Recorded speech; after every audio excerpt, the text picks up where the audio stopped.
પણ સુપ્રીમ કોર્ટે એમ કહ્યું કે અહીંયા જે ટેરિટોરિયલ નેક્સસનો સિદ્ધાંત ઉપયોગ કરવામાં આવે છે એમાં જોતા ભલે આ છાપું પબ્લિશ થતું હોય બેંગ્લોરમાં, પ્રસિદ્ધ પણ ત્યાં થતું હશે, પણ બોમ્બેમાં પણ એનું વાઇડ સર્ક્યુલેશન છે અને એમાં ટેક્સ એની ઉપર લાદી શકાય, કારણ કે જે કોઈ ટિકિટો હતી એ અને ઇનામો જાહેર થતા હતા બધું આ ન્યૂઝપેપર દ્વારા થતું હતું. એટલે વ્યાજબી કારણો હતા કે અહીંયા આગળ રાજ્યની વિધાનસભાએ ઘડેલો કાયદો જેની અસર રાજ્ય બહાર, બોમ્બેની બહાર, બેંગ્લોરમાં પણ થઈ શકે. તો આવા ઉદાહરણોમાં રાજ્ય માત્ર પોતાનો જે કાયદો ઘડવાની હકુમત હોય એની બહાર એક્સ્ટ્રા ટેરિટોરિયલ સ્થાનિક હકુમત બહાર કાયદો ઘડી શકે છે અને તે સુપ્રીમ કોર્ટ પણ યોગ્ય સંજોગોમાં જો if at all there is a sufficient territorial nexus તો એક એની સાથે સંબંધો હોય એવો તો કાયદો એ યોગ્ય અને વ્યાજબી ઠરી શકે છે. અધરવાઇઝ જો સ્ટેટ લિસ્ટનો કાયદો હોય એની બહારની હકુમતમાં જઈને વિધાનસભા કાયદો ઘડશે તો તે કાયદો એ ગેરબંધારણીય પણ દર્શાવી શકાય અને ઇનઓપરેટિવ પણ અદાલત દર્શાવી શકે. આગળ જોઈએ જો આપણે મિત્રો તો આ યુનિયન લિસ્ટ, સ્ટેટ લિસ્ટ અને કન્કરન્ટ લિસ્ટ આ આપણે ટોટલ જોઈ ગયા. બંધારણનું સાતમું પરિશિષ્ટ એમાં કન્કરન્ટ લિસ્ટ છે. ઇટ ઇઝ કોલ્ડ ટ્વિલાઇટ ઝોન, કારણ કે કેન્દ્ર અને રાજ્ય બંનેને આ લિસ્ટ દ્વારા કાયદો ઘડવાની સત્તા છે, હકુમત રહેલી છે અને અહીં યોગ્ય અને વ્યાજબી કેસમાં કેન્દ્ર અને રાજ્ય બંને આ સહવર્તી યાદીમાંથી કાયદો ઘડવા સક્ષમ છે. 248 અનુચ્છેદ છે. ઇટ ટોક્સ અબાઉટ રેસિડ્યુઅરી પાવર્સ, કે વિશેષ અમુક જે શેષ બાબતો, જે યાદી કે લિસ્ટ એનો કેન્દ્ર યાદીમાં સમાવેશ નથી થયો, રાજ્ય યાદીમાં પણ સમાવેશ નથી થયો કે સહવર્તી યાદીમાં પણ નથી, તો આવી બધી બાબતો છે તેમાં સંસદને એક્સક્લુઝિવ પાવર છે. Parliament is enjoying exclusive power કે તે આ બધી કોઈ પણ બાબતમાં કાયદો ઘડી શકશે અને એ કાયદો એ માન્ય ગણવામાં આવશે. તો આર્ટિકલ 248ના રેસિડ્યુઅરી પાવર્સ એ પણ આપણે જોઈ લીધા. કુલ આપણે મિત્રો મુખ્યત્વે એટ એ ગ્લાન્સ જોયું કે કેન્દ્ર યાદી, રાજ્ય યાદી, સહવર્તી યાદી, 3 યાદી બંધારણના 7મા પરિશિષ્ટમાં આવે છે, જે અન્વયે સ્પષ્ટ કાયદા ઘડવાની સત્તાનું વિભાજન કરવામાં આવ્યું છે કે કેન્દ્ર સરકાર માત્ર યુનિયન લિસ્ટમાં જ કાયદો ઘડી શકે અને સાથે સહવર્તી લિસ્ટમાં ઘડી શકે. રેસિડ્યુઅરી પાવરના પણ એની પાસે સત્તા છે, જ્યારે રાજ્ય સરકારની એટલે રાજ્યની વિધાનસભા એ માત્ર સ્ટેટ લિસ્ટમાં એન્ટ્રી છે એમાં કાયદો ઘડી શકે છે. સહવર્તી યાદીમાં પણ વિધાનસભાને કાયદો ઘડવાની સત્તા છે, પણ સહવર્તી યાદીમાં કેન્દ્રએ ઘડેલો કાયદો અને રાજ્યએ ઘડેલો કાયદો બંને વચ્ચે વિસંગતતા હોય તો કેન્દ્રએ ઘડેલા કાયદાને પ્રાધાન્ય આપવામાં આવી શકે. તો આટલી બાબત આપણે મિત્રો જોઈ બહુ જ ટૂંકમાં. હવે આગળ આપણે જોઈએ ડૉક્ટર નિપાબેન વ્યાસ પાસેથી. Good evening friends. આપણે રિસ્પેક્ટેડ મહેતા સર પાસેથી એટલું જાણ્યું કે ફેડરલ સિસ્ટમની અંદર 2 સ્તરમાં કામ વહેંચાયેલું છે. ક્યારેક અમુક વિષયોને લગતા કાયદા ઘડવાની સત્તા રાજ્ય સરકારને મળેલી છે, જ્યારે અમુક વિષયોને લગતા કાયદા ઘડવાની સત્તા યુનિયન પાસે છે, એટલે કે કેન્દ્ર સરકાર પાસે છે. તે સાથે સાથે કન્કરન્ટ લિસ્ટમાં જણાવ્યા પ્રમાણે એવા વિષયો છે કે જો એ વિષયો અંગે કાયદા પ્રાપ્ત ન હોય તો રાજ્ય સરકાર પણ પોતાની રીતે કાયદા ઘડી શકે છે અને કેન્દ્ર સરકાર પણ પોતાની રીતે કાયદા ઘડી શકે છે. હવે આ જે સમગ્ર લિસ્ટ છે, 3 લિસ્ટ છે, તે લિસ્ટ શેના કારણે આવેલું છે? આર્ટિકલ 246ના લીધે. એના કારણે આપણી પાસે 3 જુદા જુદા લિસ્ટ છે: યુનિયન લિસ્ટ, સ્ટેટ લિસ્ટ અને કન્કરન્ટ લિસ્ટ. આ દરેક લિસ્ટમાં અમુક વિષયો જણાવેલા છે. આ વિષયોના અર્થઘટન કેવી રીતે કરવાના, કે આ અમુક વિષય એવા પણ હોય છે કે જે યુનિયન લિસ્ટમાં પણ જોવા મળે અને એના જેવા અર્થવાળા વિષયો સ્ટેટ લિસ્ટમાં પણ જોવા મળે. અને અમુક ઘણી વખત એવી પણ પરિસ્થિતિઓ ઊભી થાય છે કે ક્યારેક સ્ટેટ લિસ્ટમાં જે વિષય હોય એને જ લગતું નજીકથી જતો એવો વિષય હોય કે જે કન્કરન્ટ લિસ્ટમાં પણ જોવા મળતો હોય. તો એના માટે ઇન્ટરપ્રિટેશનના, અર્થઘટનના અમુક એવા સિદ્ધાંતો છે કે જે સિદ્ધાંતોનો ઉપયોગ આ પ્રકારની જોગવાઈઓનું અર્થઘટન કરવામાં, સમજવા માટે એનો ઉપયોગ કરવામાં આવે છે. આમ તો મિત્રો આવા ઘણા બધા પ્રિન્સિપલ્સ છે, ટોટલ 7 પ્રિન્સિપલ્સ છે કે જેનો ઉપયોગ આ બંધારણની જોગવાઈઓનું અર્થઘટન કરતી વખતે કરવાનો છે. પરંતુ આપણી પાસે સમય ઓછો છે અને માહિતી વધારે છે, તો મેં આમાંથી મુખ્ય 4 એવા પ્રિન્સિપલ્સ લીધેલા છે કે જે વધારેમાં વધારે વખત અદાલતો દ્વારા એનો ઉપયોગ કરવામાં આવેલો છે અને એના દ્વારા સ્પષ્ટ કાયદાઓ આપણને પ્રાપ્ત થયા છે. તો આવો સૌથી પહેલો પ્રિન્સિપલ્સ જો આપ સ્લાઇડ ઉપર જોશો તો આપને પ્રાપ્ત થશે કે પ્લીનરી પાવર ઓફ ધ લેજિસ્લેચર, અર્થાત જે પણ સત્તા છે તે જે રાજ્ય છે અથવા તો કેન્દ્ર સરકાર છે એને મળે છે. કેવા પ્રકારની સત્તા? પ્લીનરી પાવર. પ્લીનરી પાવર એટલે સંપૂર્ણ સત્તા, એક્સક્લુઝિવ ઓથોરિટી, એને કહેવાય plenary power. A legislature to which a power is granted over a particular subject may make law on any aspect of it. મિત્રો આપણે આ સિદ્ધાંત સમજીએ કે જે પણ સ્ટેજ છે, ફોર એક્ઝામ્પલ સેન્ટ્રલ છે કે સ્ટેટ છે, એને જે વિષય કાયદો ઘડવા માટે આપવામાં આવેલો છે તો એના વિશે કાયદો ઘડવાની તમામ સત્તા એ ગવર્મેન્ટ ધરાવે છે. For example, let us take the subject of tax. ધારો કે સ્ટેટને ટેક્સ ઘડવા માટેની સત્તા આપેલી છે, તો હવે now it is up to state. Either state can enact a law or state can not enact a લો.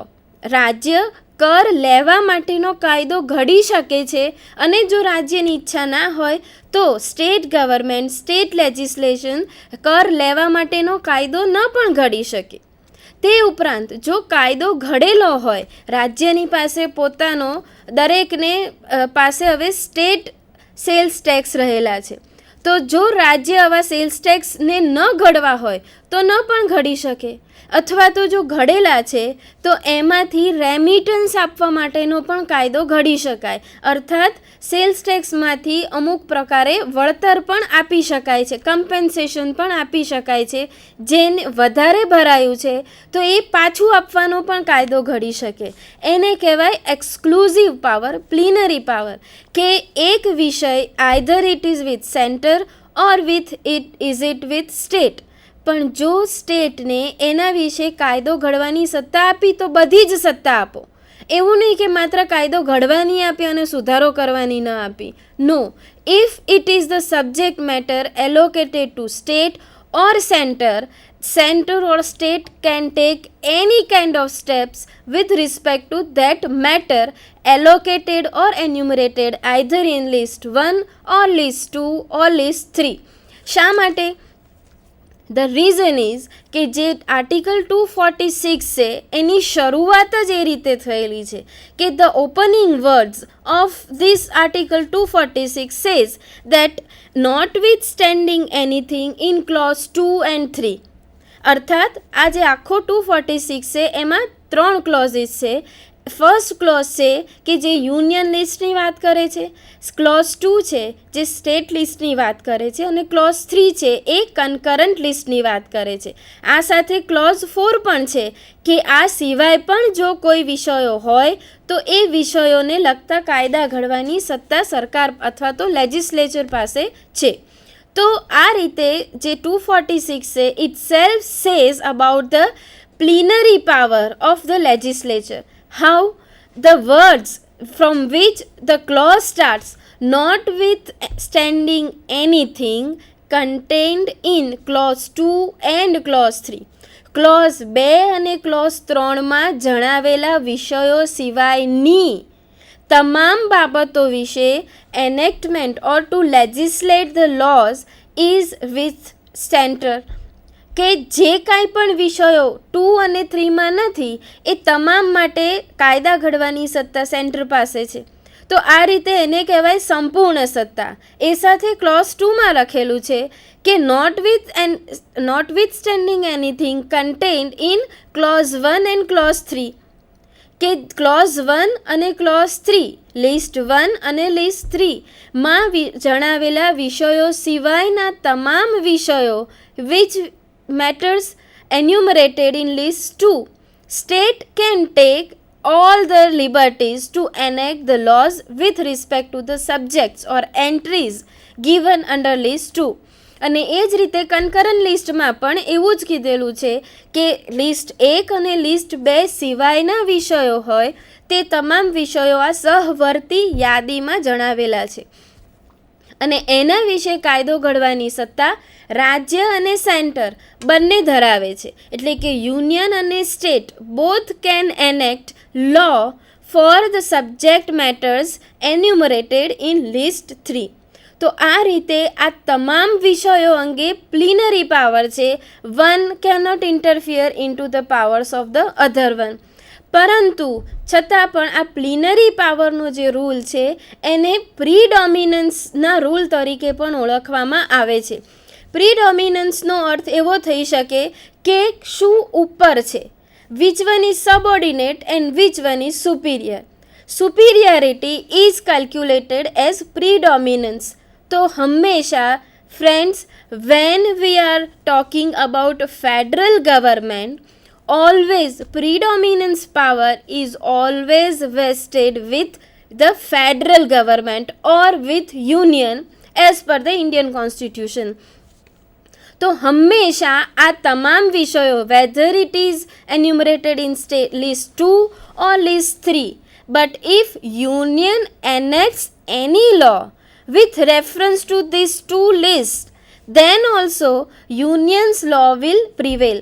એટલે કે યુનિયનનો જે લો છે એનું પ્રીડોમિનન્સ વધારે છે with reference to state or concurrent list.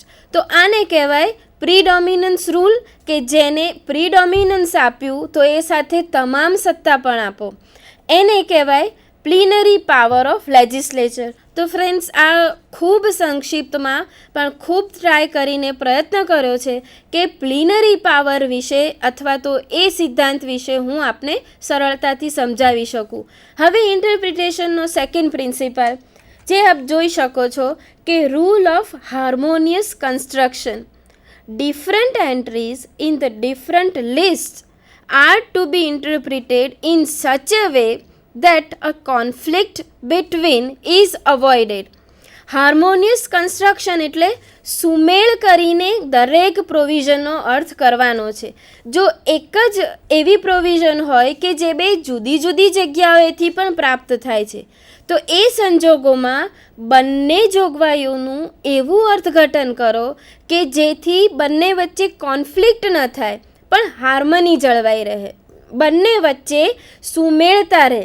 માટે જ જે જુદી જુદી એન્ટ્રીઝ છે જુદા જુદા લિસ્ટમાં એનું અર્થઘટન એવી રીતે કરવું કે જેથી એ બધી જ એન્ટ્રીઓ વચ્ચે ભેદ ઊભો ન થાય, કોન્ફ્લિક્ટને અવોઇડ કરવાનો છે. આ એનું સ્પષ્ટ ભાષાંતર કહી શકાય. રૂલ ઓફ હાર્મોનિયસ કન્સ્ટ્રક્શનનું મુખ્ય બાબત જ એ છે કે ટુ અવોઇડ કોન્ફ્લિક્ટ્સ. શા માટે કોન્ફ્લિક્ટ્સ ઊભો થાય છે? કારણ કે ફેડરલ સિસ્ટમના લીધે દરેક સત્તાઓના દરેકને ભાગ આપેલા છે. માટે શક્ય છે કે કોઈક વ્યક્તિ ન જોઈતી રીતે પણ બીજાના ભાગમાં ઇન્ટરફિયરન્સ થઈ જાય, એના ભાગમાં જતું રહેવાય. તો એ વખતે એ પ્રકારે અર્થઘટન કરો કે જેથી બંનેની જોગવાઈઓનો અર્થ જળવાઈ રહે અને એ બંને વચ્ચે કોન્ફ્લિક્ટ ઓફ લો ઊભો ન થાય પરંતુ હાર્મની જળવાઈ રહે. તો આ રીતે હાર્મોનિયસ કન્સ્ટ્રક્શન, આ જે હાર્મોનિયસ કન્સ્ટ્રક્શન છે એને લગતો પણ એક સુંદર કેસ છે જે આપણા જ ગુજરાત યુનિવર્સિટીને લગતો છે. આ કેસનું હું તમને સાઇટેશન આપું. Gujarat university versus Krishna. It was cited in AIR 1963. Supreme court 703 is the page number. હવે આની થોડીક હું તમને વિગતો આપું કે an apparent conflict between entry 11 of list 2 which is with reference to education including universities. I will explain the same thing. And entry 66 of list 1 which says about coordination and determination of standard in higher education. આ Gujarat university versus ક્રિષ્નાના કેસમાં બે conflict ઊભા થયા હતા. એક તો list 2ની entry 11 પ્રમાણે અને લિસ્ટ 1ની એન્ટ્રી 66 પ્રમાણે, જે જણાવે છે કે સ્ટેટ લિસ્ટમાં એજ્યુકેશન ઇન્ક્લુડિંગ યુનિવર્સિટીઝ અને 66 કહે છે કે coordination and determination of standards in higher education. હવે friends, higher education means the programs or degrees offered by university. University દ્વારા જે કાંઈ પણ અભ્યાસક્રમો આપવામાં આવે છે એ બધા ક્યાં આવે? ઉચ્ચ શિક્ષણમાં આવે, રાઈટ? તો આ ઉચ્ચ શિક્ષણ એ શેનો પાર્ટ છે? To maintain or two determine the standards of higher education as per entry 66 of list 1. જે આ કેસમાં બે વચ્ચે કોન્ફ્લિક્ટ થયો હતો કે હાયર એજ્યુકેશન એ એન્ટ્રી 11માં પણ આવે છે સ્ટેટ લિસ્ટના અને યુનિયન લિસ્ટની એન્ટ્રી 66માં આવે છે. હવે એની તમને થોડીક હકીકત આપું, આ તમને થોડુંક લીગલ બેકગ્રાઉન્ડ આપ્યું. As per the fact of the cases કે ગુજરાત સ્ટેટ દ્વારા 1949માં ગુજરાત યુનિવર્સિટી એક્ટ ઘડવામાં આવેલો અને એમાં એવી જોગવાઈ કરેલી હતી કે the standard or the medium of instruction will be only one language. Obviously Gujarat university છે તો યુનિવર્સિટીમાં મીડિયમ ઓફ એજ્યુકેશન ભણાવવાની ભાષાને માત્ર ને માત્ર ગુજરાતી તરીકે બતાવવામાં આવેલી હતી. હવે આ વસ્તુને કોન્ફ્લિક્ટ થયો એન્ટ્રી 66 સાથે કે લેંગ્વેજ નક્કી કરવાની સત્તા રાજ્ય પાસે નથી. Why? Because determination of standard of higher education, ભાષા નક્કી કરવી એટલે એક પ્રકારનું ધોરણ નક્કી કરવું હાયર એજ્યુકેશનનું, which falls under entry 66 of list 1. માટે આ આખો જે ઇસ્યુ હતો એ કોર્ટ પાસે ગયો અને અદાલત દ્વારા એવો હાર્મોનિયસ કન્સ્ટ્રક્શનનો સિદ્ધાંત સ્વીકારવામાં આવ્યો અને અમલ કરવામાં આવ્યો કે forget about the conflict between these two.